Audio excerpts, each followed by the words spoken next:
My question is about veganism. My daughter argues that humans capture cows, some are even tortured. Calves are taken away from them just to provide milk to human beings. Please clarify. Yes, that is true. In some countries, even I have seen movies of cows being maltreated, injured, treated badly, just to get more milk and get more meat.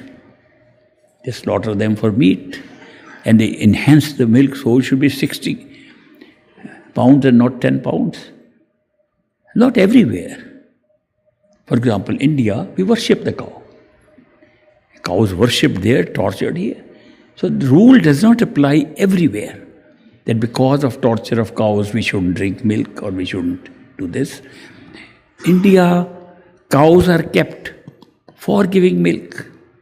Cow's milk is supposed to be good for children, good for sick people. Buffalo milk is for anybody. So therefore, all milk is not the same. I can't tell an Indian having a cow in his house, don't drink milk. He's taking such good care of the cow. I can tell somebody who's familiar with the torture here, you can be vegan, don't take any dairy at all. So there's not a single answer that I can give to this question. So it depends where you are, what you are aware of, how the cows are treated. There's continuously legislation being passed, even in the countries where cows are not treated properly, that they should be treated properly, humanely. There's society set up, even in these countries, for humane societies to take care of animals. Well, when we recommend on the spiritual path, you should be a vegetarian. Why? Because vegetables have a lower type of mind and life. Their sensitivity is not the same we human beings have, nor is it the same that cows and buffaloes have, nor is it the same that dogs and cats have, nor is it the same that birds and reptiles have, nor what insects have. It's less than that. And the whole gradation of how our consciousness operates in different species of life forms. So we find that nothing exists which can create life for another life form without some kind of killing, some kind of extinguishing of life somewhere. Plants have life also. So whether you are vegetarian, you could also be killing plants, the same kind of soul that you have. But the effect of that is not the same on a very important part of our consciousness called attention. And as I told you earlier, attention is the secret for good meditation. We have to concentrate attention. The power to concentrate attention is affected by what we eat. There was a big holy person who said, he talked to me. He was eating meat. And I said, you meditate, your eating meat affects you. He said, prove. I said, you kill an animal, the killing affects your power to concentrate attention. I said a simple example. You have a book that you read with concentration.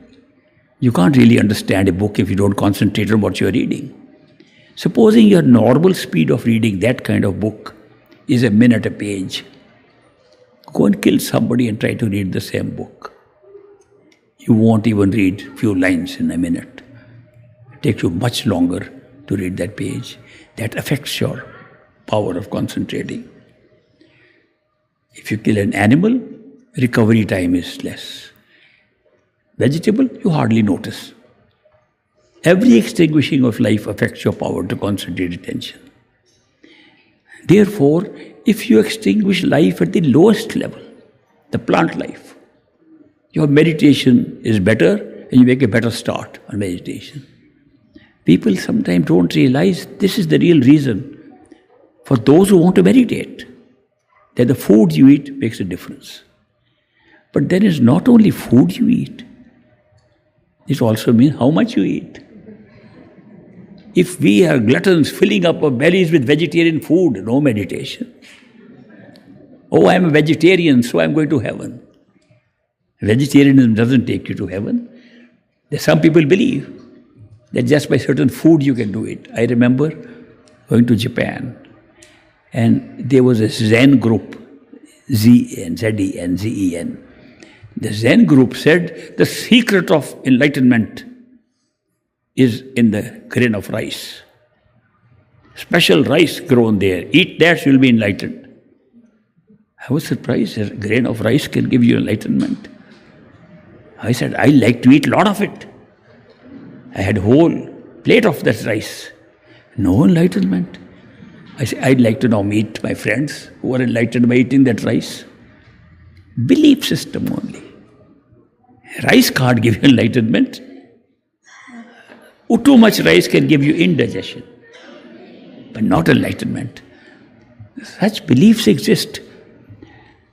This man told me, the holy man, I understand if I kill some animal, it'll affect me. I don't kill. Somebody else kills.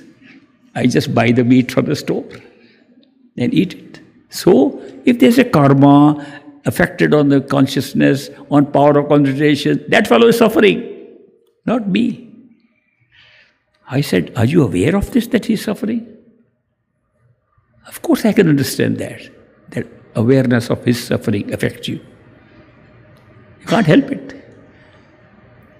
And the fact that a certain level of life has been extinguished for your food affects your consciousness. Subconsciousness picks it up even more than what you're consciously believing. That holy man said, I don't believe that. I said, all right, I'll give you another answer. You are meditating for long periods already. Why not try 1 month of meditation, the same rate you're doing, by becoming vegetarian? After 1 month, he became a vegetarian. Nothing like proof of the pudding lies in the eating. Instead of my arguing, I said, just try it out. I say the same thing to people who say, how does it matter what we eat? We're talking about spiritual things. And we're sitting in a physical body. If you're sitting in a spiritual state, nothing matters. You're sitting in a physical body, everything matters. Physical things matter. Food matters. How much you eat matters. And I say how much you eat matters because it's important not to overeat. You avoid meat and overeat, no good. Eat what the body needs.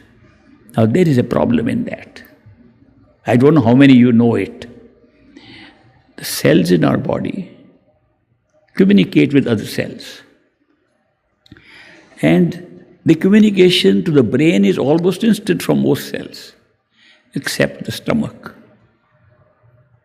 The stomach lining, where it's full and should say, I am no longer hungry, takes 20 minutes to send this message.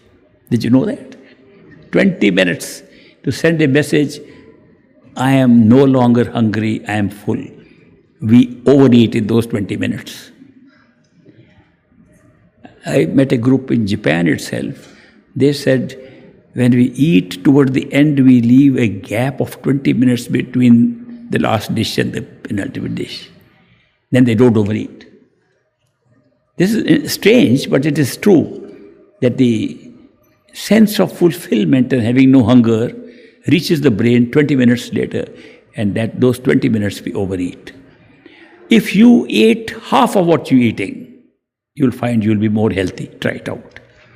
People overeat because of that particular fact. And that is why eating properly, eating as simple as you can, is also equally important. Not only that, I found a couple. They said, come and have dinner with me. We will cook it with love and devotion. I said, all right. The wife was still cooking. Husband said, getting late, why don't you do it early? Guest is waiting, very angry. He said, don't you know I'm making with love and devotion? Very transparent. If you're angry, making pure vegetarian food is still not going to be good. It's not only pure meals that you're eating, there's so many other things that come along with it. So that is why we just recommend vegetarian food. It helps in meditation and makes it easier to go within. And we recommend that you eat less, if necessary, sleep less. And more importantly, talk less. I should have stopped. And do more meditation.